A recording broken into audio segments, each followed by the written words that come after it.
Hey everybody, and welcome to this week's episode of the Speaker Series Spotlight. We are your hosts, Brad the Brick Critchfield from the Sweatshop Gym.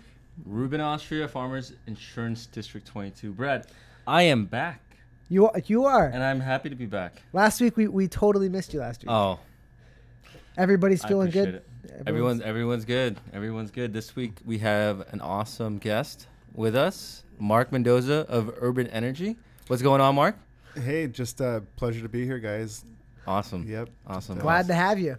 You know, Josh has told me, we met before, but Josh has told me a lot about you. Just leading up to that, he thinks you're one heck of a guy, and you know, he thinks you're just you're awesome, and that you're going to bring a lot to the chamber. And we're excited to hear more about what it is that you do. So why don't we start there? Why don't you tell us exactly what Urban Energy does? Well, thanks. Appreciate it. Urban Energy. I started Urban Energy in 2010. I've been in the solar industry for about 17 years now, and got into it just as a carpenter, building houses as a carpenter in college, and looking at the way things were built, decided that efficiencies weren't there, and a friend of mine introduced me to solar energy and renewable energies, and from there, that was in 2000, and it's been a forward path ever since. I find it so interesting that you've been in the business for 17 years, and then you tell me that, your former boss you work for has been in business for 30 years. It seems like such a new business, doesn't it? Right? But I mean, obviously, being that you're in the you've been there for so long, why did you choose solar? Because it's really, like, there's a lot of reasons why people would want to do solar, right? Why did you choose to be in the business? I chose it because of the way that houses were being built and the inefficiencies of like the minimums. I was like, okay, well, why don't we make it, a better building envelope, and then get your house super efficient. And then after that, add solar, solar hot water heating, solar pool heating, solar electric systems. We were doing stuff off grid, battery backups in, early 2000, all over. And coming to California, I grew up here. I was born here, but then grew up in Colorado. Came back here, and worked for a company like I was saying. Ran their solar division for a number of years, and then decided, might as well take a stab at it, see what happens. And that was in 2010. Yeah. Yep. Now, have you always had the entrepreneurial kind of drive? I think so. Yeah. Yeah. I think so. I've always kind of wanted to create my own path, and just kind of. You don't like being told what to do. That's really the first how it starts, right? Yeah. Yeah. Let's be real. This is how let's be real. An entrepreneur is born when they think to themselves, they're smarter than their boss, or who's that guy to tell me what to do? Right. Next thing you know, you're starting your own business. Right. But the guy who helped me and encouraged me to take this leap and do that, I still do business with him today, and I still learn from him every day. That's awesome. Great mentor. Great entrepreneurs never stop learning and never stop developing their skills. Yeah, I agree. So yeah, I guess basically a little bit more about us. We design and install solar electric systems, solar pool heating systems, and solar domestic hot water systems. So we pretty much got it all covered as far as the whole building goes, and keeping it so the house runs efficiently. So do you work on the house as well? That's non-solar stuff? No, not anymore. Like early in my days, like when I first got into the solar industry, we were building straw bale houses. Kind of like, not like the little pigs, but big straw bale construction, timber frame, super high efficiency homes. Okay. And so high efficiency just means it the way it like traps and like. It needs to spend that much on utilities. It's like today's requirements. Like, you have a Title 24 requirement on today's new construction, and this is like beyond that. Like the LEED rated homes. Got it. It's just super efficient homes that kind of stay cooler in the summer and stay warmer in the winter without having to turn that heat on or turn the air on as much. Trying to maintain a house that keeps maybe a 75, 76 degree temperature. What percentage of Lakewood homes would you say are efficient in that way? Probably less than 5%. Really? All of our homes here in Lakewood have zero They're insulation. old. They're 50s. Our house is 1954. Zero insulation in the walls. We did a little remodel, and so we took the opportunity to insulate all the walls, insulate the ceiling, get the building, replaced all of our windows, got the whole building envelope as tight as we could, and then we added solar. Okay. That's how we did it at our So house. is that someone's first step is before they go and get I would say solar? that, I mean, being in the business, I would say, you know what, put your money where it makes sense first, Right. get your house tight, Right. Yeah. One of the things I used to hear is just like, for instance, I'm from Boston, right? So, we have to go through winters, Boston. Right. And, a lot of people would spend money on these extra things. Maybe it's solar, maybe it's, I don't know what it is, but they would have single pane windows. You know what I mean? So that's just like a really bad example, or a really good example of what not to do. It's like, don't spend money if you don't just get triple pane windows. You know what I mean? That's a basic thing, absolutely. right? So kind of like that. Yeah, so I'm a big fan of like getting your building envelope tight, making your house efficient, and then after that, add solar, or do something else that's. So you don't do efficiency. the beginning stuff then? No, Okay. we have a lot of people that we work with that do that. Just Good. because I have to kind of pick and choose what I'm going to do. Like we're dedicated solar. you specialize We're in that. specialists in solar design and installation. That's awesome. We conception through completion. That's awesome. So I know that obviously you're here because you're a chamber member now, right? And you wanted to get more involved in the community. What are some? I mean, obviously, people live in homes, right? People rent, and obviously the homes that you're doing, people own them, right? Yep, so absolutely. So there's a lot of there's a lot of ways for you to get involved. Are you currently working with a lot of the businesses that are possibly in the home business, so to speak? Well, we're working with some developers. There's really not a lot of new construction going on per se in Lakewood. Okay. But there's other communities that we're working with developers, and solar is part of a requirement for new builds. So Really? we're Interesting. we're working some in Irvine where we've got a lot of projects going on there, new construction.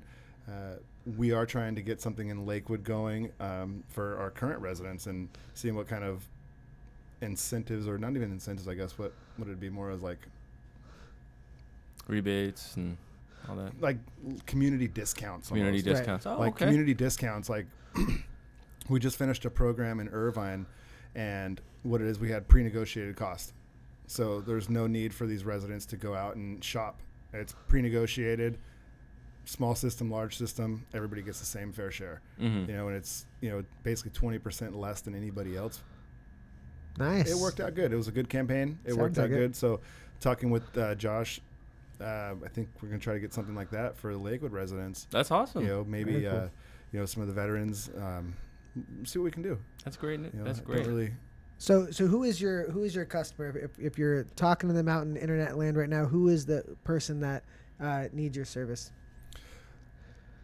the folks who need our services are the ones that are tired of seeing their electric bills continually going higher and higher, especially this time of year with the air conditioning season. People seeing $150, $200, $300, $400 electric bills. Those are the kind of folks that we can help out. People with pools, we can help them out with changing out their pumps to a variable speed pump. It's going to save them, an average of say 3,000 or more kilowatt hours per year, or about $50 to $60 a month in their electrical cost. Trying to get that building envelope tighter, trying to make their house run more efficient. That's great. Makes sense. I want to learn something real quick because I'm interested in this. How does solar power work on a mechanical scale? On a mechanical, So sun. I remember biology.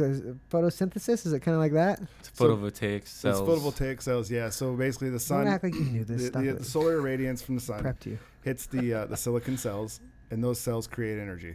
Okay. It creates current. That current is then transformed into like a usable AC current, it's a direct current, and it's transformed through an inverter to usable AC power. Now, how powerful is that? So say when I look at roofs and there's the solar panels, how much power is generated from those solar panels? Does it just depend on the panel and depend on the size and depend on? Yeah, a lot of it has to do with the panel type and the manufacturer. I obviously know nothing about this. There's a lot of different panels out there. We're an elite dealer for SunPower, so we have the a great panel to offer, highest efficiencies, I guess you could say. So basically, one of those panels will produce about 1,400 kilowatt hours per day. Sounds like a lot. It's about, say, 100 or 140, 100 light bulbs with power. Okay. So if you think about it like that. And they keep getting more efficient and more efficient, right? Better and the efficiencies are like leaps and bounds. Yeah. You know, when I first got into the industry, like the biggest panel was like 75 watts. And now we have panels that are 360 watts. Yeah. You know, and the square footage isn't that much bigger now. And the technology only gets cheaper and cheaper and cheaper. And Everything, yeah, exactly. Like we're seeing prices now that are, it seems like at an all-time low, whereas 10 years ago, it was, say, an average house was going to cost, say, $50,000. Now an average cost is maybe $20,000. You know, and it all depends on the individual, on their electrical needs and what they use, but a big difference. Big difference. You know, we were seeing $10 a watt. Now we're seeing, you know, $3 and $4 a watt. If you're talking like. But how do people get power at night? Well, that was kind of a joke, but I'm not kidding either. Everybody can get power at night because everybody's hooked up to the grid, right? Right. Everybody's married to Edison. Right. You know, so whether you like it or not. Whether you like it or not, you're paying. Does the solar power get stored? The Edison is your storage vessel, I guess you could think. Edison's like your storage. So during the day, your solar is producing more power than your house is using, making your meter spin backwards. Interesting. So like right now, if you're looking at your electrical meter, it's more than likely the arrow's pointing to the right. So when you have solar power, it creates all the energy that the house uses, and then all the excess goes back into the utility, and your arrow spins to the left.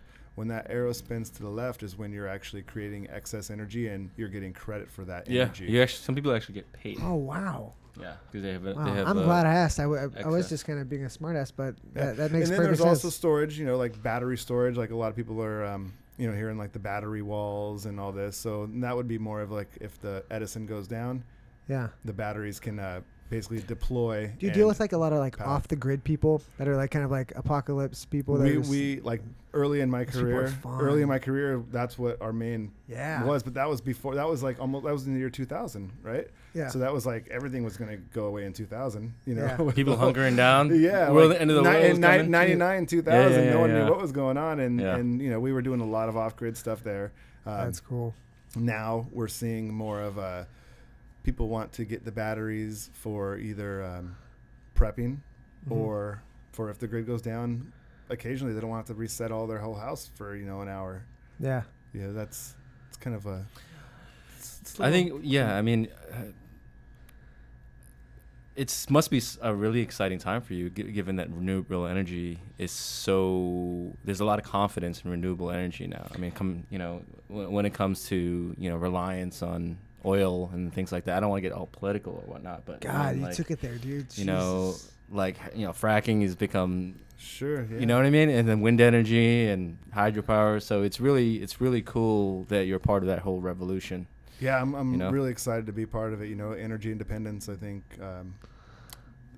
that's the route. You know, I've got young kids, so you know, I want to be able to show them that, hey, you know what, your old man did something cool, you know, you know, for the environment. You know, it's like, what's your contribution to life, you know? And no, that's great. No, and I think everyone who starts a business, that's exactly what they need to ask themselves. It's like, you know, doing it for the money is certainly not. Are you doing something that you're proud of and something you can look back on and be like, I did some good stuff in this world. Yeah, that's you said doing it for the money. It's like when I got into this, solar power was like, what? Like like some hippie in the woods. Yeah. That's kind of what it was, and now it's the cool thing. You know what I mean? Like now it's mainstream. Everybody's, you know, they've got TV shows on it now. It's like the fidget spinner of energy.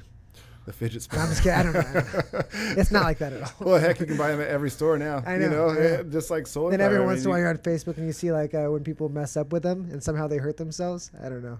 Lawsuit, the finger lawsuit. That's maybe? Natural selection, I think. Oh, that's so funny. And you have 4 kids. Yeah, right? I got 4 kids. Yep. That's awesome. And you live in Lakewood, so. Yep. And one thing I know about Lakewoodians, they love to frequent Lakewood family-owned businesses. So that's great that you guys are here. And how old are they again? 6 months, 2 years, 4 years, and 6 years old. So I thought I was busy. Yeah. Yeah. Yikes. Man, And that's just at home, and then that's crazy.